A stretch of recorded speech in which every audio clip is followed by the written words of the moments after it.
HR is more important than it ever has been before. We all know a little bit, you're never specialised, so it's one of those things you do need help from. Golf clubs are still in the dark ages in many, many ways. They're still working on the premise of private members' golf clubs, but they do have to be run in a business-like manner, and that includes taking care of staff properly, and that's where the HR comes in. I'm Carolyne Wahlen. I run Golf HR, and as you can tell, we do HR support for golf clubs. Employment law is there to give you guidelines, to give you a structure to deal with issues, but it doesn't mean that your hands are tied.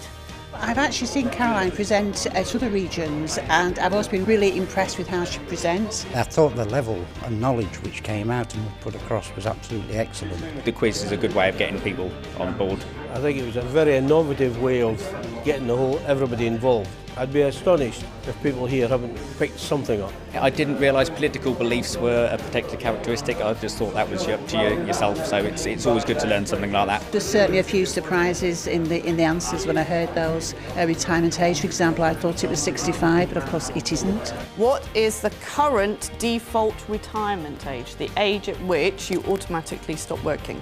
There isn't any.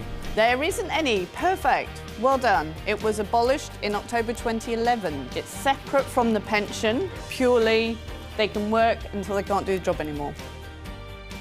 I can really see the value of Golf HR to golf clubs, because quite often they think that they've got an expert in the club, i.e. a member, and they're often getting incorrect advice. So to have Golf HR working with them is critical, really. You can still pick up a newspaper every day, every week, and see golf clubs getting it wrong, badly.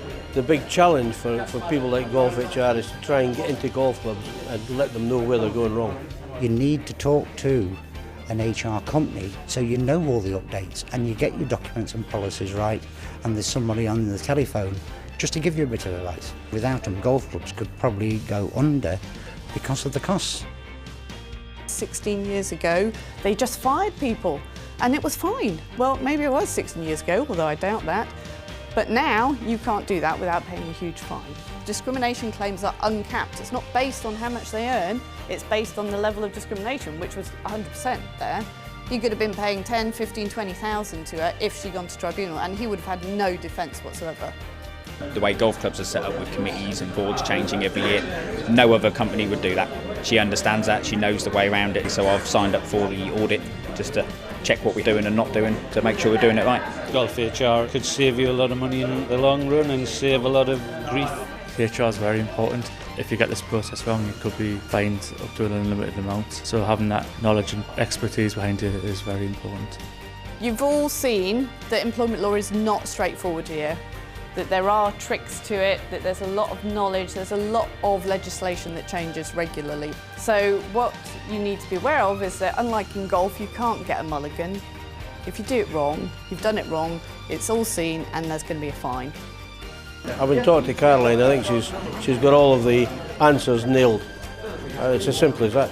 We all need help in this type of thing. We're not experts. If we go against someone, they'll automatically get an expert helping for them, so we need someone on our side that is helping, and Carolyne seems to be the ideal person for it. Thank you.